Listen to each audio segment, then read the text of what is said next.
We got so much text to get through, but before we do, I was thinking a little more this morning about that conversation we had at the end of class on Wednesday. How do we judge Dante?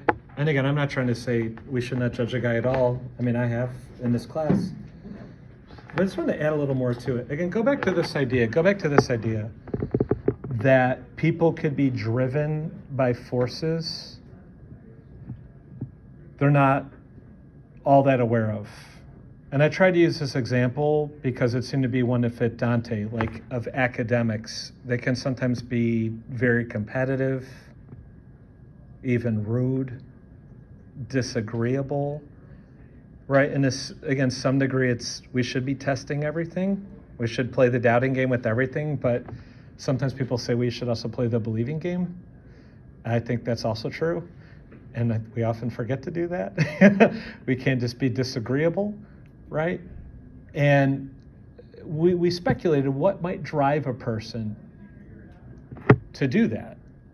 And so, I mean, I remember when I was in grad school, there's not a veiled way of talking about myself. There's actually one person I'm thinking of very specifically. They changed a lot, actually, over the course of their grad program, and I can't psychoanalyze them. But I remember there being like one person in my grad cohort, my first year in grad school, that whenever anybody would start talking, we'd go out for coffee, whatever, pizza, we would go out and someone would talk, and 3 words in, this person would always interject, right?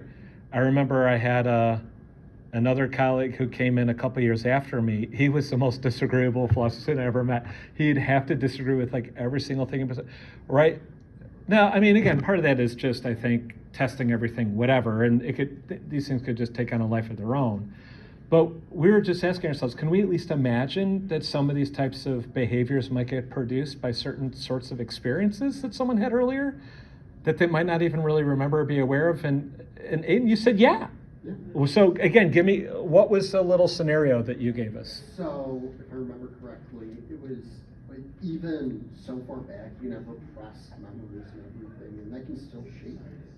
Like parental trauma, you can be told by someone, "Oh, you're not good enough. You're not worth anything." Right. And you can just naturally build like, I gotta prove everybody wrong. I gotta be the best because I was always told I wasn't.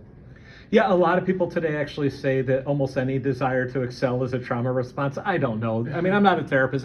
Maybe that goes a bit too far, right? But it seems to me, just my limited experience, like this applies to at least some people, right? Do you think that could happen to somebody without their awareness of what's driving them? Of course. Should we blame them for that and say they're silly or stupid? I don't think we should, but at some point, people need to come to terms with something that may be driving them, or at least try and figure out what is driving them. Okay. Others of you can weigh in, but I'm also trying to manage the clock. But I would say for me, I wouldn't judge people all that harshly on this. And one reason is because my humble understanding, you know my disclaimers, is when I look at the history of philosophy and religion, it seems like there's so much about this stuff we're just figuring out now. It's actually really hard for people to figure out how the mind works, what's driving them, and we continue to learn more about that, right? How much of a shot did Dante really have to understand himself at that point? Could his priest walk him through this? Could a therapist? And you see how a lot of these religions and philosophies, they are trying to make us whole. They're trying to make us happy. They're trying to make us satisfied, right? And that involves trying to understand the mind and understand experience. And they're generating these little technologies to fix us. But a lot of this is done really without a knowledge of how things like trauma work. They're doing their best. I don't know how much better Dante really could have done. And just to go a little further, I was riding my little bike this morning, my exercise bike, and I was reading Dante's vernacular eloquence on my bike. And I hadn't looked at this text in a long time. It's got the Latin and the Italian. It's very interesting, actually. This is him writing his little linguistics treatise, right? And actually, I think Dante comes off in this text remarkably humble and generous. He says things such as, It's pretty natural for everybody to view their home as being the best. I get that. I'm attached to Florence, but you know what? I really prefer to consider myself a citizen of the world. If you don't, that's okay. People are going to want to debate what is the best language. He really says, I kind of don't want to do that. And by the way, I admit, he's like, in some ways, I actually like Spanish and French more than Italian. He actually comes off, in a lot of ways, super chill, super relaxed, humble. And it's like, is that the same guy who wrote some of the letters? And I thought, that's an interesting question, isn't it? Do you think it's possible for one and the same person to demonstrate great ego in some circumstances and great humility in others? Yes. We are constantly flattening people out. Christianity is this, Catholicism is this, Hinduism is this, I'm this, you're this. We're complex little beings. Do any of you find it hard to believe that sometimes Dante could have really shown amazing self-awareness and care towards other people and generosity and humility? No. Do we also, I think, have some pretty good evidence that sometimes this guy lost his perspective and really needed everybody to be listening to him? I know when I look at myself, I see, you see both. I mean, Sirius tells young Harry, it's both. Could it be that certain things triggered Dante? Probably. Kind of all of us. We have these little defense mechanisms. We've been shaped to react. You know what I'm saying? And this isn't meant to say, excuse him for all of his bads, but I think we do want to be careful. We don't want to read the characters in a flat way. Let's not read ourselves in a flat way, Right? Yeah, Ella? I was going to say, to what we were saying before, I think, especially in modern day, people aren't really given a chance to understand themselves. Therapy is expensive, and Yep. also we're taught to cancel culture and stuff. Yep. To disengage with people when they hurt us, or when there's a relationship that's damaging in one way or another. We aren't taught to heal them, help them, come to them as another human being, get on their level. It's like, I'm going to cut you off.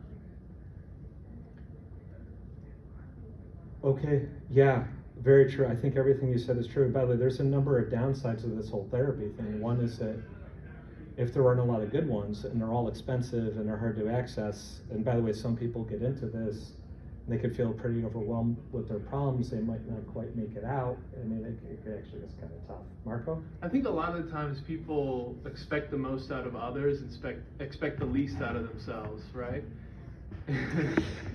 Yeah, I think you're right. I'm going to quote of all people George W. Bush. Seriously, I think he once made a very powerful statement to this effect in a political speech after he left the presidency, where he said that often we judge ourselves we cut ourselves a lot of slack and we demand lots from other people. And some philosophers have pointed out we do that with our religions, with our we do this with ourselves. We set the epistemic bar really high for other people. What we'll kind of do for other people is we see even one possible flaw in their reasoning, we're like, that's a total defeater. But then with ourselves, we're like, well, you can't prove everything. We do. It's not epistemic justice by a long stretch. Right? But yeah, I think you're right. Austin, did you want to add something? I changed my mind. Okay. But just to carry this out a little bit further, then we might ask, though, if we're kind of a mix, can we actually say who the true person is? And I don't know. I mean, again, I'm not a therapist. You can say, what about philosophy? I don't know. I got a PhD in metaphysics. I don't trust very much what I think about personhood. But I will say, believe it or not, the Apostle Paul in the book of Romans, around chapter 7, has a theory, which, believe it or not, I hear a lot of atheist philosophers kick around. And I think it's actually extraordinary. And I think it's interesting that Paul's got it in Romans, right? That this actually goes back to a work of a guy named Frankfurt, who taught at Princeton for a long time. Some of you may be aware of his work on bullshit.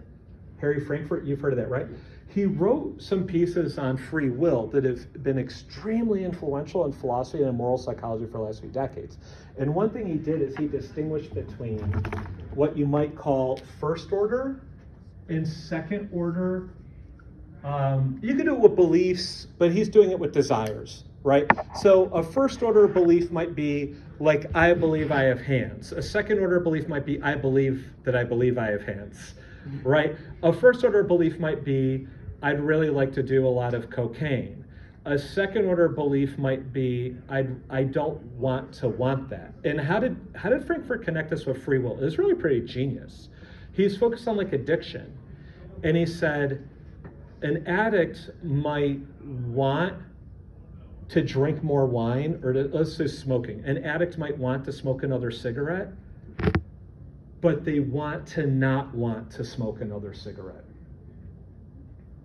And if any of you try to quit smoking, you probably know what I'm talking about, or try to quit anything. And of course, we could do this with all kinds of things, because we could be addicted to everything, as it turns out, right?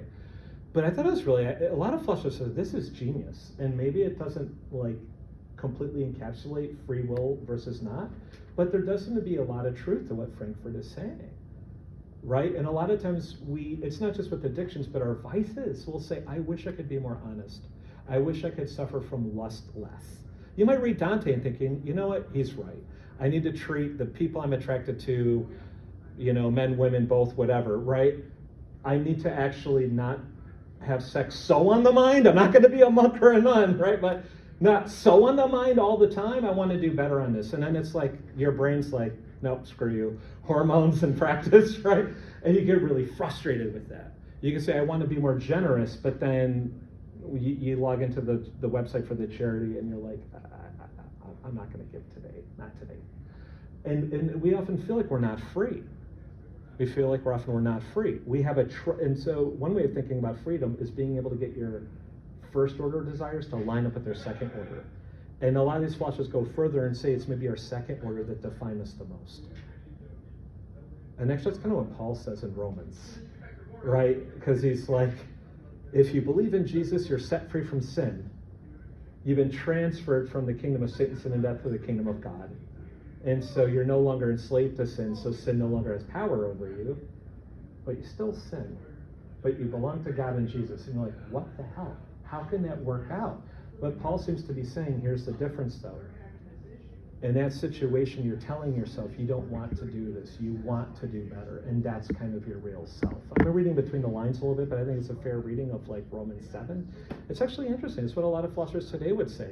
That if you are saying that I want to do better on these vices, that is what we can call that your real self. And Dante, I think he is saying, my friends, I'm kind of a mess, but I really, really, really do want to do better. And he's not really sure quite how to get there. He doesn't really know. I think he's got some insights, but a lot of this stuff, he's not really sure how this works. He's not really sure how it works, but he wants to do better. Yeah. I'm going to take that even further and say, I don't think he's just calling himself a mess. I think he's saying everybody's a mess. Yes. Just, we're all a mess, and we all need to work on this, but almost that he's willing to use himself as an example, that he's willing to be the first among us to admit blame. Yeah, Alex, can you closer? And it's a pretty great act of humility in a way what he shows us with Matilda. I mean, it's pretty cringe. It's pretty embarrassing. We can remember too, the dude's married. Mm-hmm. He has 2 kids. He's got, yeah. I mean, it seems like it was a loveless marriage he was kind of forced into, but I mean, do you really think Dante, the author, didn't try to take some notice of the fact that he was entered into a sacrament of marriage with a woman? Good grief. Yeah. Well, I was thinking of the line from the Dhammapada, where the Buddha's like, a fool, I can't remember the exact wording as always, a fool acts foolishly and has no awareness of it. But the person who is aware of their own foolishness is good to that extent. I think that got the message across. Yeah. That's powerful. Yeah. It's really powerful. And just having the awareness is often a real difficult battle, and it can be really hard to admit. Yeah. And then we get into these things, how do we handle this responsibly? Because on the one hand, we want to be like, I have no flaws. On the other, I'm so flawed, I can never get better. I'm totally unworthy. Dante's going to play around with this a lot, by the way. When he encounters Beatrice, Dante's going to have some real interesting thoughts. What does it mean to be contrite or sorry for your sins? What would be going too far one way, too far another? We'll unpack all that. He's got some interesting stuff to say. Pastora, we will give you the final word on this, and then we'll run into the text. Yeah. why you give me that responsibility? Because you can handle it, Pastora. I disagree with you in the sense when you say that when you want to do something, there's like a subconscious voice that is telling you, wait, yes, but take your time, don't do it right now, don't rush, whatever. Yeah. That second voice is when you really don't want to do something. Because that is going to tell you, wait, why aren't you doing this? Mm. You should not doing it because when you are, I mean, in other words, when you are 100% willing to do something, you do it, and that's it. No backs, no looking back. That's it. Focus in what you want to achieve. Doesn't matter what it's going to cost. Otherwise, you're not going to achieve it. So, for example, what you say, when people want to quit smoking, that inner voice is telling you, you are enjoying so much smoking, why do you want to quit? You can maybe do it slowly, can maybe do less cigarette or smoke less cigarette, blah, blah, blah, blah. Then you really don't want to quit. If you really want to quit smoking, has to be, that's it, no more. It's going to be the harsh way, yes, but there's no other way. Yeah, at the end it has to be there. Little by little, it doesn't work. Right. And I think what Dante, his inner voice, I see that in a lot of situations, he wants to change other people's minds. He don't want, when you try, and a lot of times you try to change in the way people are, just to adjust at your convenience. Not, and that is impossible to achieve. You cannot change. People is in the way they are. Don't change it. It's a loose battle. It certainly seems like it's hard to make people better. Maybe it's easier to make them worse. But I think, but Pastor, those are really helpful comments. And two, I said there's a lot of philosophers who would want to take this view, but there are philosophers on the other hand who would say this whole idea of the true self, I don't know what that even is about, or no, there is a true self, it's what you do. And there's been just a wide range of thought on this in ethics, going back to Aristotle and prior, but just really quickly, if you're interested in this, Aristotle, I think, is a whole book of the Nicomachean Ethics on akrasia, weakness of will, right? And if you look on Stanford Encyclopedia of Philosophy, that's just really fast, there's a whole article on this. I'll do this. We don't want the logic-based artificial intelligence, but if we go to weakness of will, there's a whole article on this, and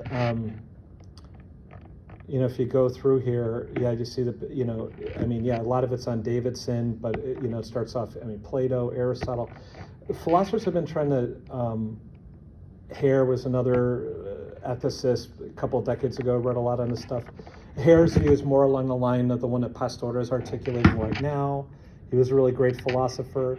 But it's tough, right? This guy Wallace teaches at Berkeley, has done some real interesting work on this. Addiction is a defect of the will, coming out of Frankfurt.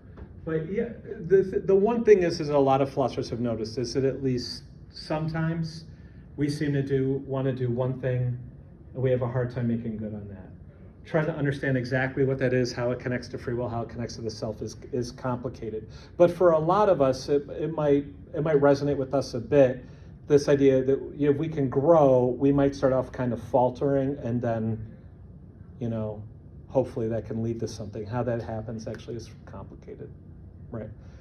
My understanding, by the way, in this pride thing, again, is when people can actually go back and look at the stuff that's driving these specific behaviors, often they can improve a lot, but that could take a lot of hard work. Okay, so let's go through, thank you, Pastora C. 27. What do we got? We're going to get through a lot by Wednesday. I want to finish Purgatorio by the end of class on Wednesday. What do we got in 27? So much. It was a lot cooler in the other room. It's a lot warmer in this one. It's really warm today. Oh. The AC, they struggle with the AC and heat when we switch between the two seasons. It might be warm for a couple more days. Humidity is Yeah, it takes forever for the chilies to stand. Would any student, I don't know, is there a student here who has anything prepared on, I don't know, anything at all? Oh, sort of on mostly 28 though, but yeah. Okay, we'll get through 27 fast. Got us through 27 so we can get to 28. I mean, Virgil is kind of just like out by the end of this chapter, at least. He doesn't speak for the remainder of Purgatorio. Okay. What happens to the people on the terrace of lust? What do they experience to help purge their lust? So we'll go through this a little. They have to walk through fire. They have to walk through fire. And Dante feels it burn. I mean, they feel it, right? They feel it. They feel it burn. This might almost in some ways seem to be the crudest of the rectification techniques, right? They have to like feel that fire, and then maybe the idea is they have to stay in it, and that helps them to resist their lust. Kind of like the gluttonous, right? Like kind of having their desire triggered, and then they have to like kind of endure it. Maybe that's the idea. It is really beautiful though, because Dante doesn't want to go through. So we're on page 601. Dante does not want to go through that fire. And if you read Hollander, it talks about how they would burn people in Florence sometimes for certain crimes, and maybe Dante was, sentenced to be burned to death if he violated the terms of his exile and came back to Florence. Dante does not want to go through this fire. So how does Virgil get on to go through? Sorry? He was afraid because of so many burnings that he saw in the past. Right. That is the reason he is afraid. He is afraid, and it's not pleasant. You go down to verse 49. As soon as I was in, I would have thrown myself straight into molten glass to cool myself. Dante's poetry is actually freaking amazing so much of the time. Sometimes it comes through in English. A lot of it just reads so great in Italian. So beyond measure was the burning there. Like to cool myself off, I would have thrown myself straight away into molten glass. That's how hot it was. He feels like he's going to completely burn to a cinder instantly. Okay, so how does Virgil motivate him? Well, Virgil is almost complete. Okay, and then Ella, what does he do? He uses Beatrice is on the other side. He uses Beatrice. He tells Statius, go behind, which is nice. Go behind so he can't retreat. And then he starts talking about Beatrice. Even now I can almost see her eyes. And he's going through the fire unnecessarily for Dante. Which is also kind of interesting, right? He's a Christ figure. And he's doing this, it seems, maybe just for Dante. It's beautiful, right? I mean, Ella, did you find that moving at all? I thought it was a little goofy. Okay. Hey, different strokes, different folks. It's a TV show called Different Strokes when I was a kid. All right, yeah, Marco? maybe the idea is like, because like lust and like romantic love to some extent are like, can be confused for one another or maybe in part intertwined. and then maybe like the path to Beatrice is in some sense a path to love. Yeah. In which he has to burn off lust on the way, or I don't know. All of that, plus I think it's not like if you're a kid and you didn't want to go to the doctor to get a shot and your mom said, we'll go to Toys R Us afterwards. Yes. You know, it's like you don't Like want to a have to city. walk through She this said that fire. for you? Yes. You don't want to go through this fire, but on the other side is Beatrice. But notice he doesn't say Jesus, he doesn't say God. He says Beatrice. This whole Beatrice figure is going to be kind of weird. We're going to talk about it. A lot of people find it very strange. This is how Virgil motivates him. It's like you get to go home after this. You'll get to do the thing you want to do most in the world. You get to see Beatrice again. And Dante's like, I'll do it for her. I'll do it for that. It's like I would do anything for love, but I won't do that. Then Dante, but yeah, he does. You know what I mean? He goes through.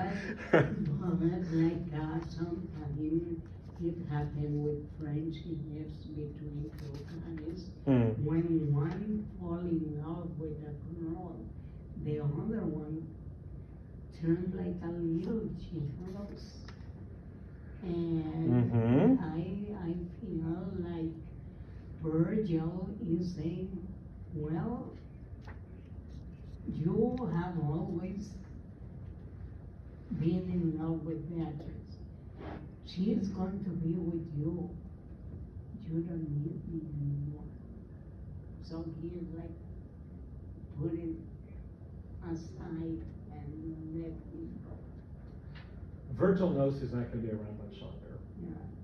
But I see him as being totally committed to Dante. But some people might read it a bit differently. It almost seems like a dad being like, you're finally ready to go on your own, son.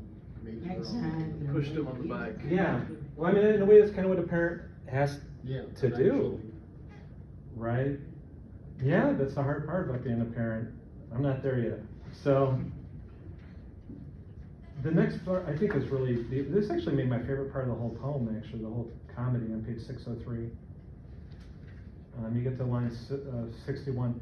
The sun departs, evening comes, they continue to not stop but hurry on before the west grows dark. So that's the angel saying that to him. The way went straight up through the rock, so that my body blocked the last rays of the sun, now low in the sky from my path. We had tried only a few of the steps when I and my sages, understood as my shadow faded, that the sun had set behind us. And before the horizon in all its vast expanse had taken on a single hue, and night had claimed all parts of her domain, each of us made of a step a bed. For the nature of the mountain took from us the power and urge for climbing higher. Basically what he talks about is they're going through this narrow path up from the last terrace to where? Where are they going to end up, Austin? What's at the top of Mount Purgatory? They're going to end up in the Garden of Eden.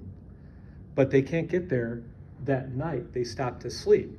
Again, hell's like 24, 25 hours, but Purgatorio, he sleeps several times, right? And they're like in this narrow rock stairway going up, these narrow stairs. And like Virgil sleeps on a stair, and Statius sleeps on a stair, and Dante sleeps on a stair. And he can like look up and he can see these two fathers, and he sees the stars beyond.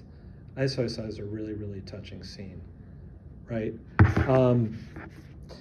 Then what happens? Right? He has a dream. He has another dream. It's like third dream, right? The first was that he thought he was being like stolen, by like back to Jove, Jupiter stealing Ganymede. It was really St. Lucy carrying him up. Then there was that siren woman. What is this? What does he dream of here? Austin? He dreams of Rachel and Leah. Who are they? They are the Laban's daughters, Jacob's wives, from the Old Testament. What And book of the Old Testament? From Genesis. Yep. And here we see them. We see, which one is it? We see. I'm looking. Okay, here we go. We see Rachel looking at herself in the mirror, and we see Leah. Picking flowers, and they say to him that they're both satisfied in doing this, and they leave off with that, and then we see later on that this is supposed to mean. Okay, good. Now you're gonna come up in a second and talk on this, but do I want to say anything more or leave this all? Do we want to say a little bit about Rachel and Leah? They are the wives of Jacob. They're also sisters.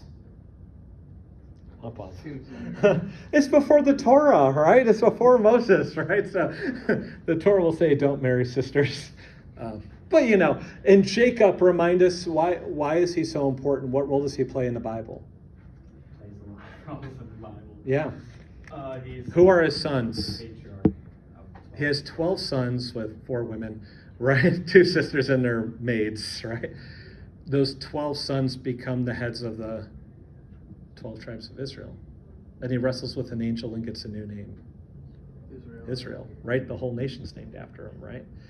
And okay, do you want to come up and talk more about it? Sure. Forgot the popcorn. Oh, jeez. Not going to be very entertaining. We'll feed off manna. All those transitions that you did. Oh, you did see It's it. gonna be like that. How did I?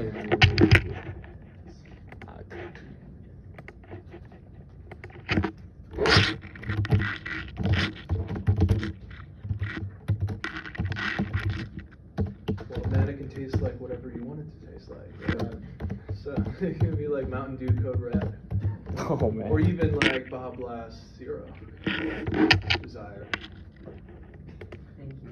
Well, why would we desire leads to suffering? Well, we're talking about the Bible here. If you only desire to And also, it's craving, not desire. Bad I am translation. so sorry, Marco. It's tanha. I'm so sorry. I'll be right. Okay. Of course it's close. Wait, is it? All right. We're gonna talk about the character of Matilda today, the unfallen Eve among many other things that she's meant to represent in the following cantos. So you'll see the nice flower motif that I tried to go with. I had to give up on that very early because I wanted to put more information in. So sorry, I'm changing some aesthetics for some information for you, but that's all we're doing. So this is Matilda as famously depicted. George Dunlop Leslie. Nice painting. Now, before we get into that, we're going to talk about the dream that Dante sees of Leah and Rachel. So we talked about this already. They are the wives of Jacob. Here we see Jacob and Laban engaged in a nice disagreement. And we see Leah gathering flowers and Rachel gazing into a mirror. Let's see. Yeah, okay. So there's a lot of ways that we could read this dream. I think first off, it is, of course, 2 female figures, and as we go on, we're going to see that they're likely meant to represent a sort of foreshadowing image of Beatrice and Matilda. And of course, Dante is also making comparison of himself then to Jacob. You could take that in many ways, but Dante is the new Paul, he's the new Aeneas, of course he's also the new Jacob.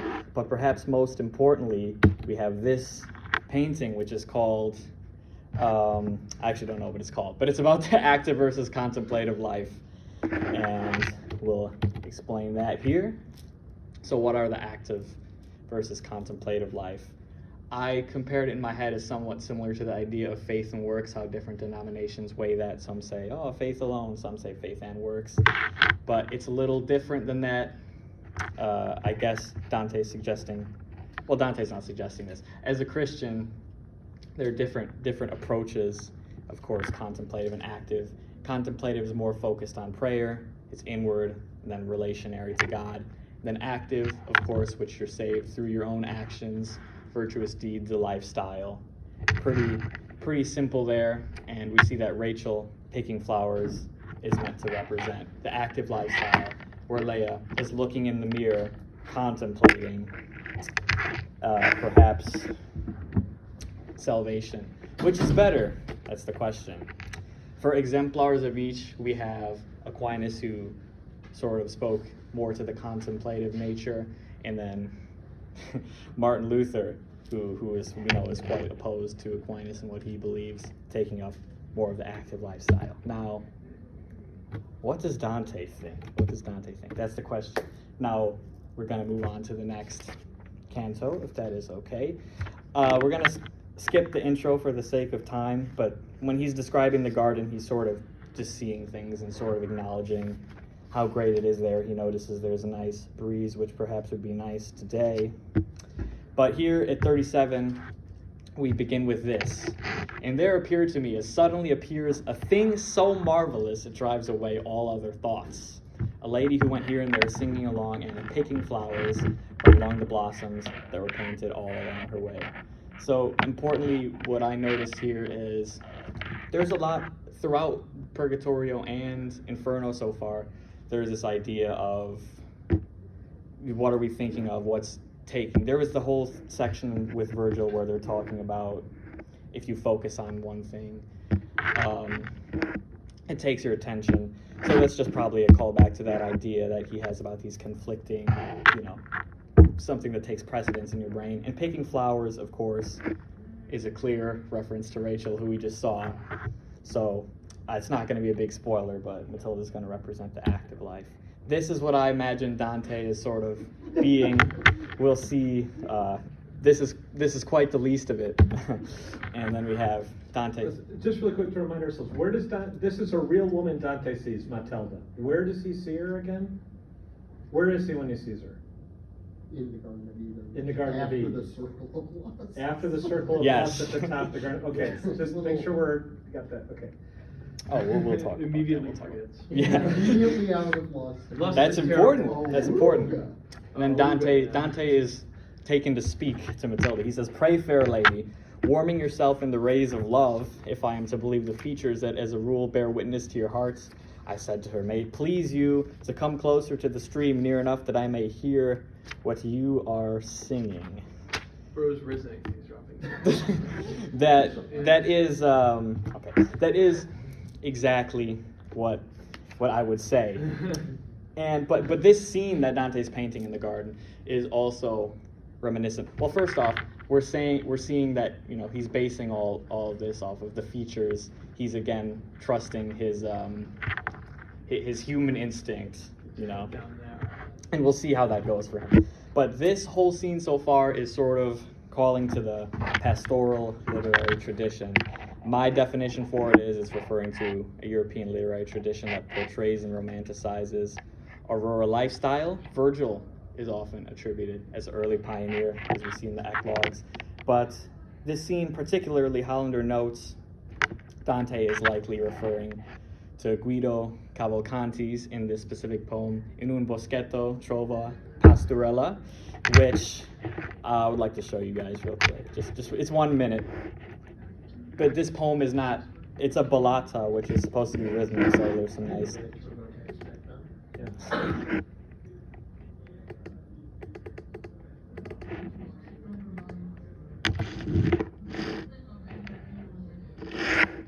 Oh, wait.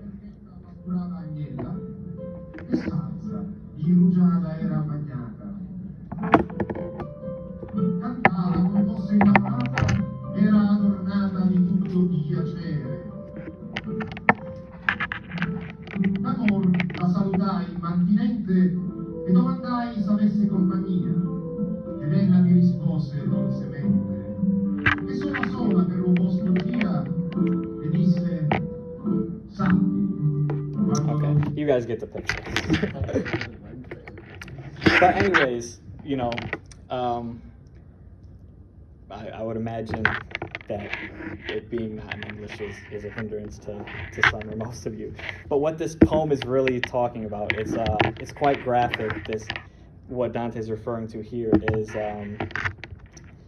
he's sort of painting this picture where a man, usually a nobleman, comes into the rural area and takes a shepherdess as his wife, and then they reproduce and do other things, and they have As this his wife beautiful, or well, not as his wife, as an object of his desire. Concubine. You could say that. And who initiates the encounter? The man, the usurper, coming in to. Oh no, No. Yeah, the woman is supposed to initiate what's going on in the poem, but Dante sort of subverts this, as we see, and Dante, the character, may have other ideas about what the author is trying to say. As we see, Dante continues in his riz, as Marco said. He says, "You make me remember where and what Proserpina was, there where her mother lost her, and she lost the spring." So this might be more familiar if I would tell him the story of Demeter and Persephone, who Hades came up and took from the overworld. So Dante is not quite living up to his expectation here. Further exemplifies his lust, but he's referring to passages from Ovid here, which is a theme that continues. And then we look at 52 through 60. Dante says, "As a lady turns in the dance, keeping her feet together on the ground, and hardly puts one foot before the other, on the red and yellow flowers she turned in my direction. Lowering her modest eyes as does a virgin, and attending to my plea, came closer, so that the sound of her sweet song reached me together with its meaning." So she's now doing what he asks of her, and is coming to the bank of the river to speak with him. So again, we possibly have the setup here of the pastoral, sticking in the pastoral theme. Just want to throw in, well, as a little tidbit, because I didn't have much to say about this, the constellation Virgo, many believe was meant to honor either Demeter or Persephone, which is this idea of, virginity and purity. And yes, I already said that. This is Demeter and Persephone. And then here we go. Dante continues on in his rampage here. It says, "As soon as where the grass is merely moistened by the waters of the lovely stream, she granted me the gifts of raising up her eyes. And then, I do not think such radiant light blazed out beneath the lids of Venus when her son by chance, against his custom, pierced her with his arrow." Yeah, again, pretty suggestive. First off, I think it's interesting. The commentary doesn't say anything about this, so this is sort of my own thing. But she, looking up in the comedy is also another common theme. And she looks up at him. So the reader, the reader is probably supposed to guess that what's coming next. She will reveal some information to him. She's going to enlighten him. That's what at least I thought. Now, beneath the lids of Venus with her son, we're talking about Venus and Cupid and Adonis, where mistakenly Venus is struck by the arrow and falls madly in love. So again, something that happened totally by accident, perhaps ill-advised. Dante's love is greater than that for Matilda, who we just met. Also, I didn't mention this, but the reading is he thinks that she's love-struck with him as well, because she's singing. Something like that. Very good reasoning, I know. Then we have straightening up. She smiled from the other shore, arranging in her hands the many colors that grow unplanted on the high terrain. The river kept us just 3 steps apart, yet the Hellespont where Xerxes crossed, a bridal still on human pride, was not more hated by Leander for its tossing waves between Sestos and Abydos than I did for hate that rivulet for not parting then. More real, desperate, sad stuff for Dante that is not being reciprocated to him. First off, 3 steps apart. Hollander suggests that this may be for the 3 steps that we saw when he entered Purgatory. The redemption, the 3 steps is keeping them apart for that reason. I don't know what would happen if they were not kept apart, but anyways, we're going to explain these references. The Hellespont is referring to this strait right here, this body of water, and then we have Xerxes there, who in the Persian wars with the Greeks, he was attempting to cross this. He was successful in crossing this. They lined up boats and crossed this, but eventually they were defeated and embarrassed. You see he's mad about that. And then we have the reference to Leander, which is again from Ovid, where he was wishing to cross the same strait to see his lover, and they drowned. So we can see that for Dante, his wish will probably not be fulfilled, but that is for the best. She finally gets to retort to him. She says, "You are new here," she began, "and perhaps because I'm smiling in this place chosen for mankind as this nest, you are perplexed and filled with wonder. But the psalm Delectasti offers light that may disperse the clouds within your mind." So very noble of her to respond to him in such a way after his advance to her. But "you are new here" is also not just new as a guest. He's supposed to be new as a person who had been cleansed.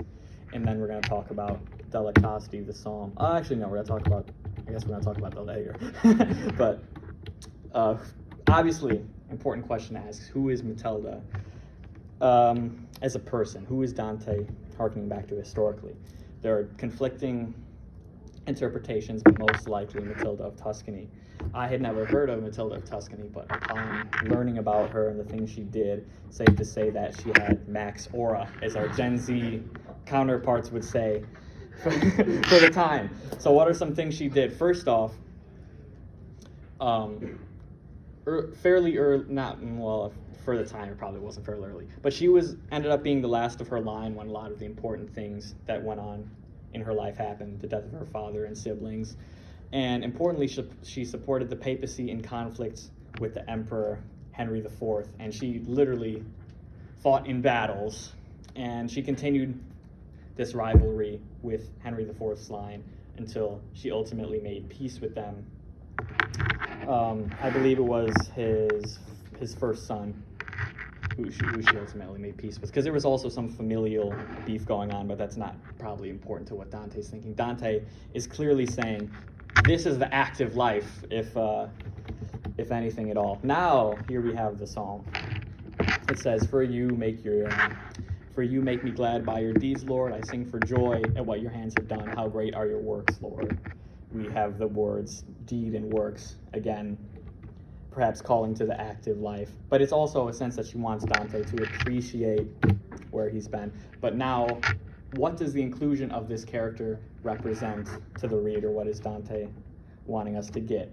You know, we have the active life, we have the Greek references to Persephone, Proserpina, as the Roman calls her, and then we have Dante's lust towards her himself. Who is this?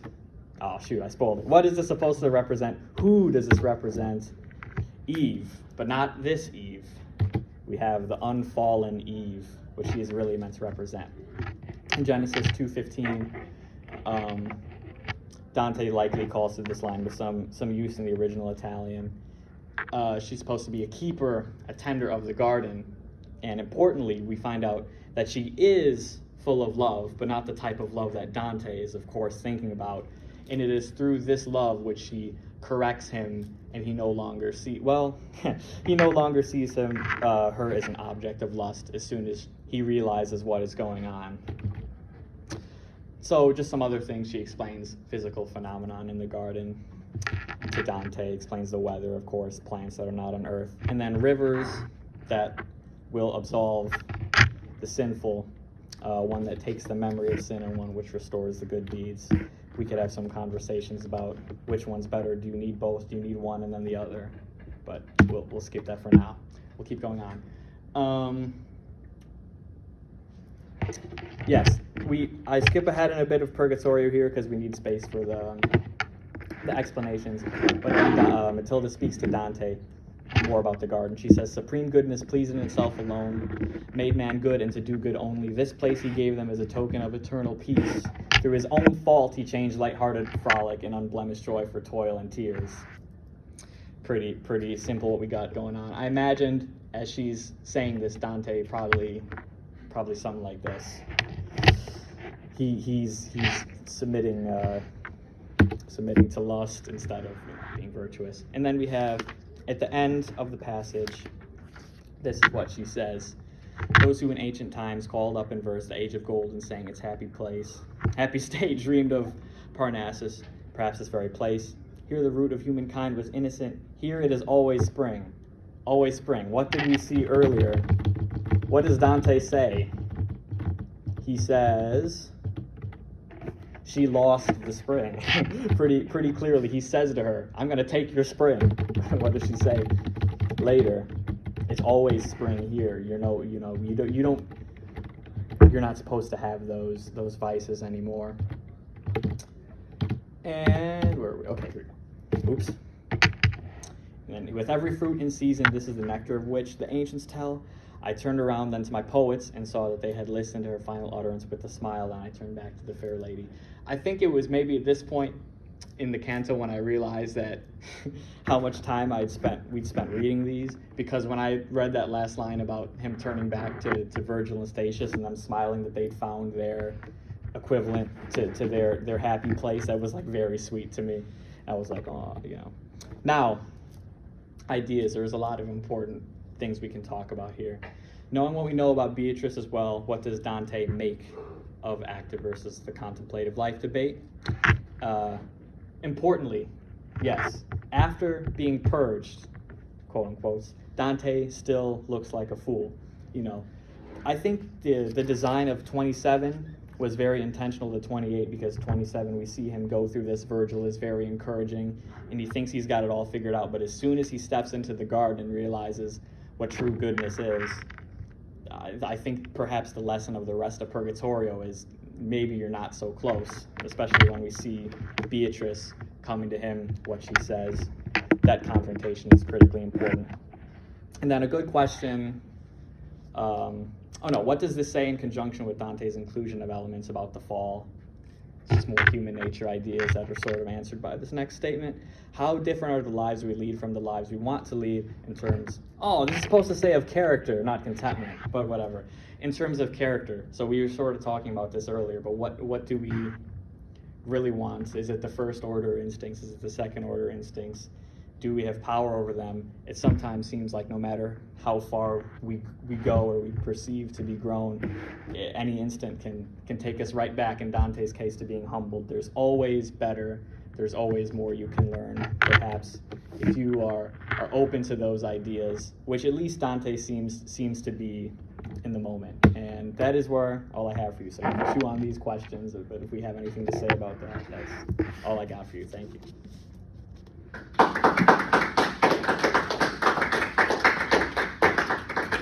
That's really great. So thank you, Austin. Seriously, that was really wonderful. So let's just review. Active, contemplative. These are two types of life, at least potentially, that a Christian could lead. A Christian could lead a life that is active. They could lead a life that is contemplative or contemplative. What is the contemplative life? Could we say again, what is that life? Yeah. It's like focusing on praying, like purging the sin from yourself, not going out and doing works. It's more by faith. Okay, where do you think we might find such a person? Like in our society, if we want to see an example of someone living that type of life, where might we find them? I mean, monks, I guess you could Yeah, say. monks and nuns, right? That's often what we're looking at. Monasteries, convents, right? Active, what would that look like? Missionaries, people doing good out in society.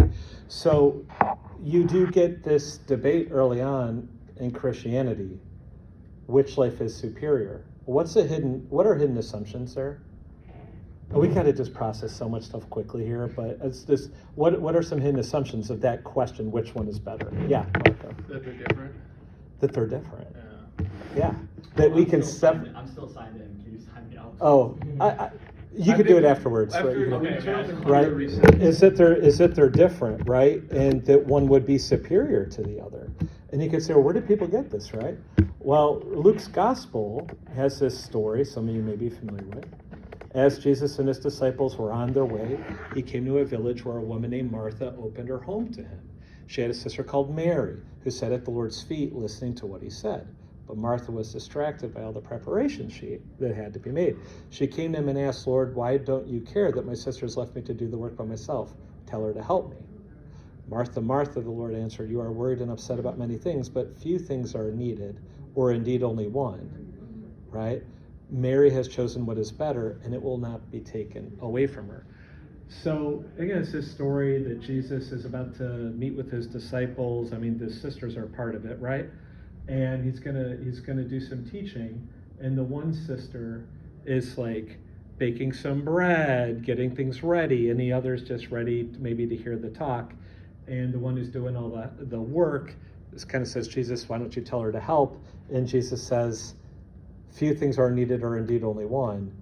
So what does this really mean? Well, it's complicated, but an individual who is often said actually to be the greatest exegete, interpreter of the Bible in ancient Christianity, Origen, he and other church fathers, they actually read this story to be teaching that Jesus is teaching that the contemplative life is superior to the active life. You should just attend to the teaching, not be trying to help people. Okay? And debates raged over this. Thomas Aquinas weighed in on this. A lot of Christian luminaries, church fathers, theologians, and others weighed in on this. Which life is better? Which life is better? Which life is better? A lot of people said the contemplative because they cited this. A lot of the people writing on this debate were themselves monks, right?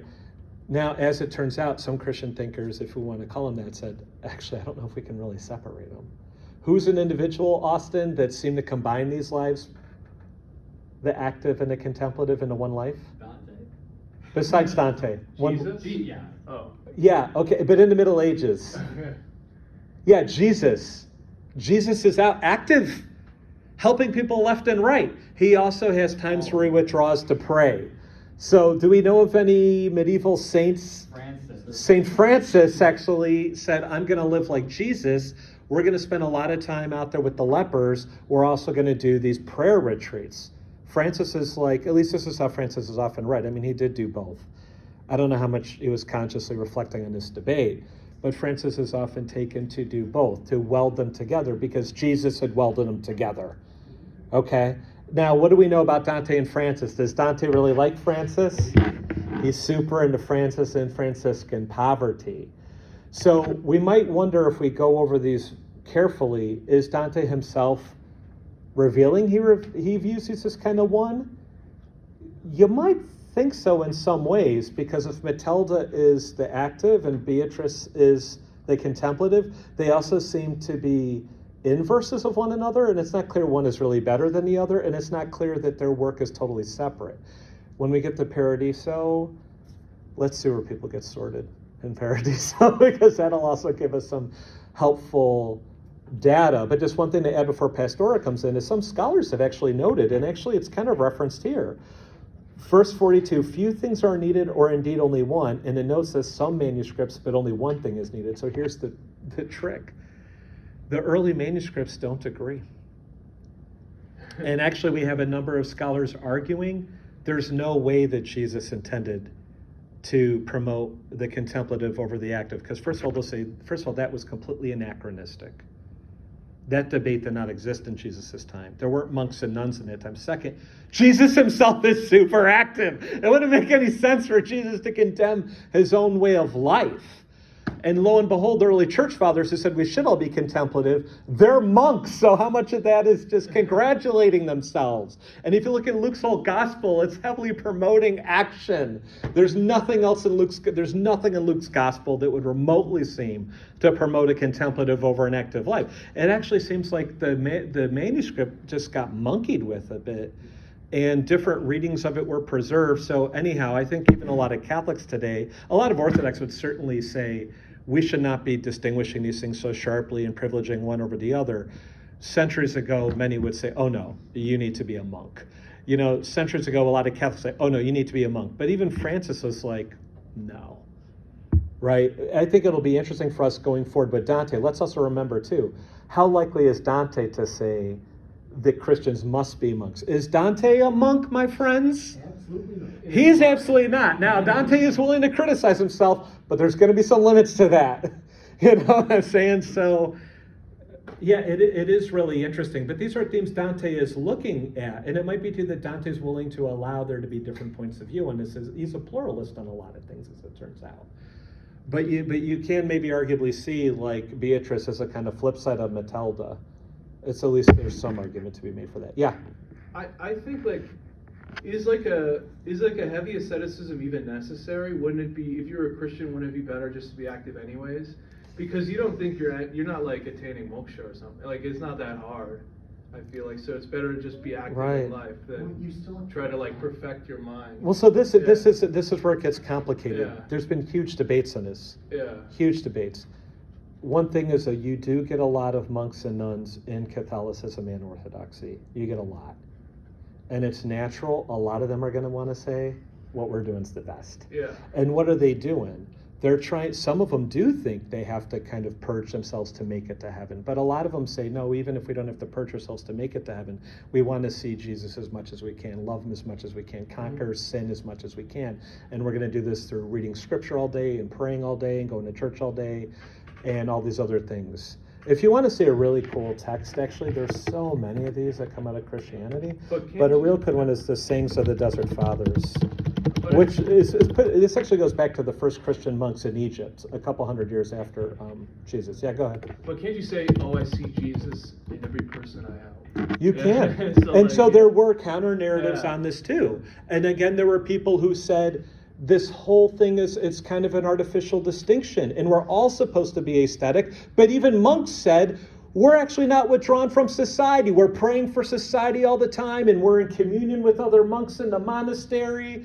There were very, very few monks and nuns who actually really totally separated. And even for them, it was often temporary. There's no force. Right? It's like St. Anthony. Like St. Athanasius writes a whole book on the life of Anthony. He goes in the desert for 20 years and then he comes back. You know what I'm saying? So you can challenge us in a lot of ways, but probably also based because some people just thought Jesus was saying that in Luke, which again, that you couldn't even do that without historical development. But and a lot of people, they want to say their way is best. I've heard math professors here tell me math is better in physics, and physics professors say we're better in chem, and chem say I'm better in biology, and philosophers say we're better in everybody. Yeah. And this is just kind of the human thing. Everyone's got to feel like they're doing it like the best way. Again, let's pay attention to what Dante does. He's wading into a huge debate. But I think he's going to definitely, I think, at least in some ways, want to challenge this rigid separation. But maybe it'll come back in Paradiso. Yeah, someone had their Pastora? Yeah. I think that the difference between active or contemplative life Yeah. is not always, like you were saying, is not always to be praying and to be to do a relationary life.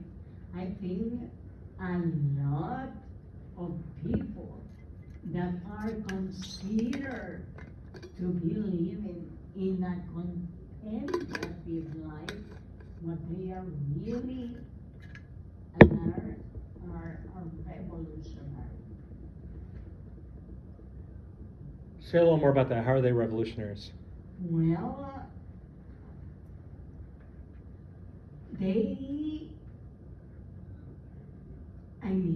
their ideas are in a lot of ways to break with everything that they have known before. And they are like they are completely giving their entire life to that purpose. I mean, to change everything. Maybe in the way, like, yes, they pray, certainly, but I think that prayers are in some kind like a relaxing way for themselves, like an immersion of, like, how can I explain it? Like basically just to relax, because what they have in their mind is not so calm or so cool or so sometimes even not even peaceful. Okay, thank you. So just to add a few things on this, just so much could be said about it, but there are different types of monks and nuns in Orthodoxy and Catholicism. And some of them are, in the Catholicism, there's different orders, and often those come in different forms too. Like, you all might know the Benedictines from Saint Benedict, who's one of the patron saints of Europe. He lived about 1,500 years ago, founded this monastery of Monte Cassino in Italy. Some of my relatives actually live very close to it. I spent a fair amount of time there. It's like destroyed in World War II, rebuilt, right? The Benedictines have been reformed a bunch of times, Cistercians and other groups, and groups have spun off of them. A lot of Benedictines are actually pretty well integrated into society. You got Benedictine University right down the street, right? There's St. Procopius Abbey across the street from that. The monks in that abbey teach at the college and teach at Benedict Academy. Franciscans go out and do all kinds of stuff. Some groups are more reclusive, right?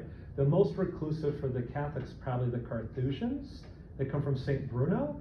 I mentioned them briefly. Again, they only have one monastery, I think, in North America. It's in Vermont. It's called the Charter House of the Transfiguration. You can read their website. I spent actually a lot of time on that website. I think it's fascinating. They actually changed the whole thing a couple of years ago. But there have been whole documentaries done by about the Carthusians. There was one called Into Great. Oh, I can't remember what it was now. I watched it a number of years ago. Some of you might have seen it. It's at the Charter House, Chartreuse. That's actually where the liqueur comes from.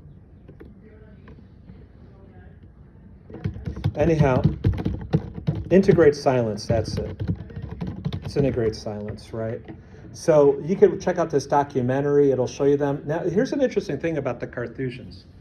Again, they're about as secluded as you can possibly be from society. No one's allowed to visit a Carthusian monastery. You could go stay at St. Procopius here. I've stayed at Benedictine monasteries. You could stay at all kinds of Orthodox monasteries. You are not allowed to stay at a Carthusian monastery. There's no in or out. They have no internet, no phone, no radio. They don't do newspapers. They live in basically, they give you what's called a cell, which is a room. You have to chop your own firewood and do your own stove, right? People put food through your door. You don't talk to them when they do that. Basically, they gather a couple times a day to pray, and they will to do mass, and they will sing, but they only talk to one another like 1 hour per week. They'll go for a little walk on Friday, and they will get to talk at that time. But if you watch this documentary about the Great House, they love one another, and they think it's actually really complicated how this documentary got proposed. The filmmakers had to wait 20 years to get permission to go in there. They got to film, right? It's very rare for that to happen. But he would talk to the monks, and mostly they wouldn't talk.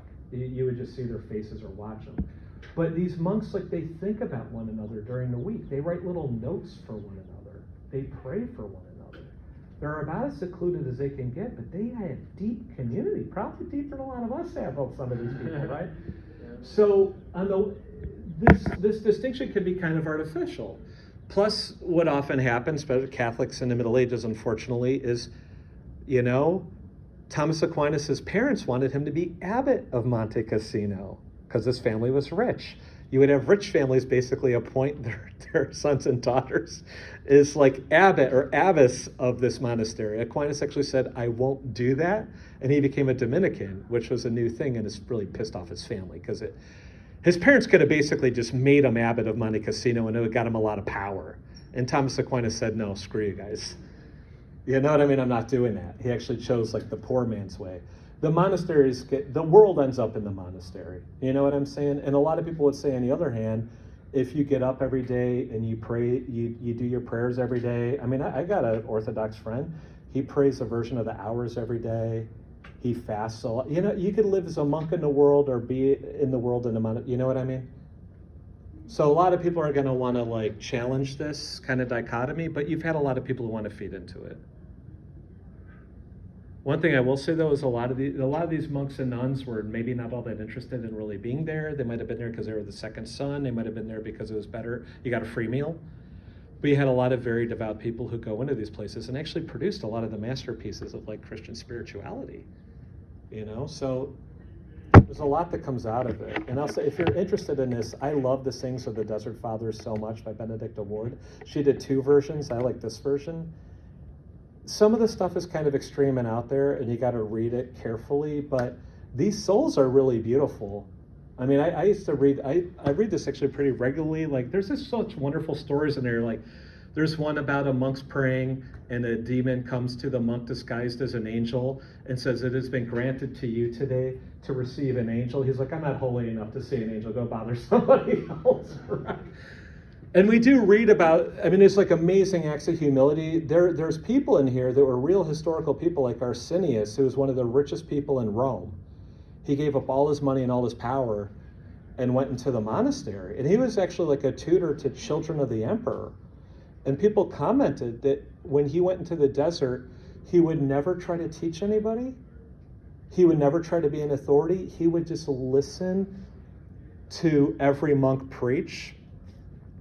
He totally humbled himself. You know, there's also kind of a story too. He was sleeping on a bed that some people thought was a little bit fancy and criticized him for it. And one of the other monks was like, "Do you know what that guy used to sleep on in Rome?" You know what I mean? He's like, get off his, I don't know. These people were kind of amazing, and they did build a lot of Christianity, actually. And, you know, we might not have the scientific revolution if you didn't have these monks copying these manuscripts. And by the way, do you know why we got Virgil, copies of Virgil?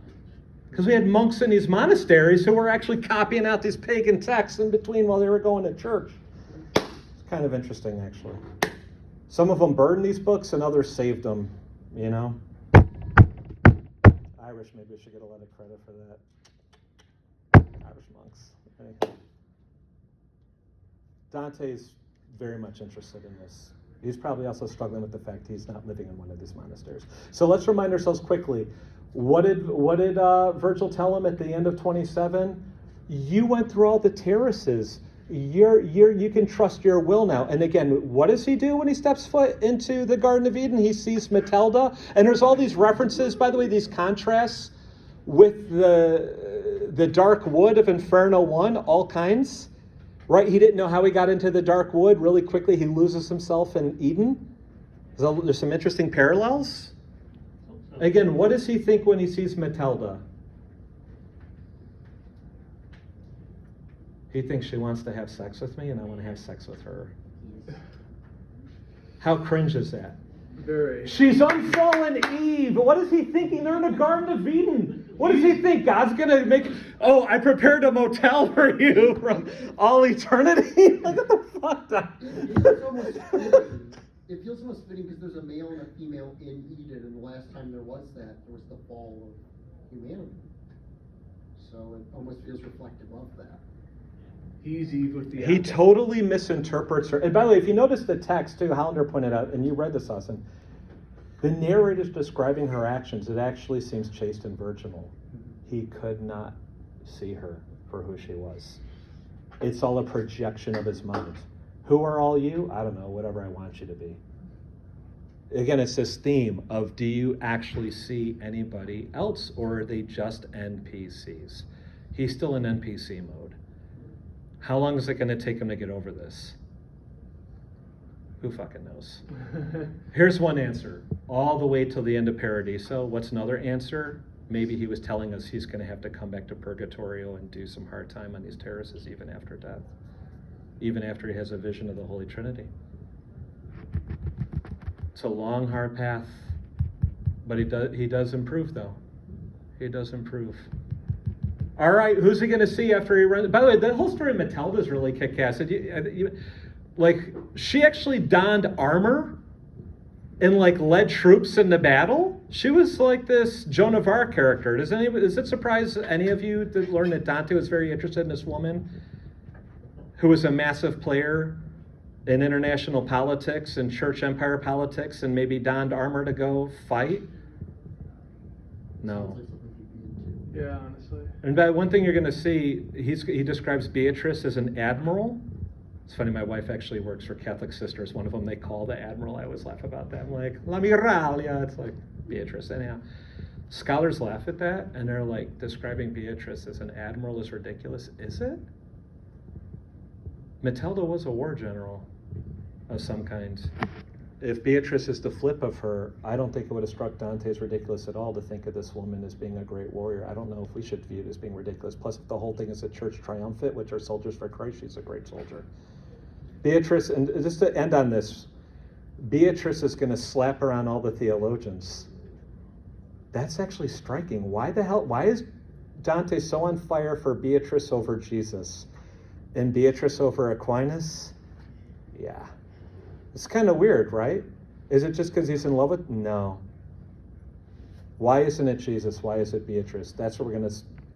That's a big question we're gonna get to. I think it's really interesting. Okay, what are we gonna read for Wednesday, y'all? Finish. What are we seeing? Just really quickly to remind ourselves. What did we see in Cantos 29 and 30? Yes, he runs into Beatrice as part of what? Look at these outlines. The church triumphant. What is a church triumphant? It's a pageant. It represents the church triumphant, which is the church what? It's like the church in heaven, the successful church. We're going to also get a vision of how the church is doing on earth.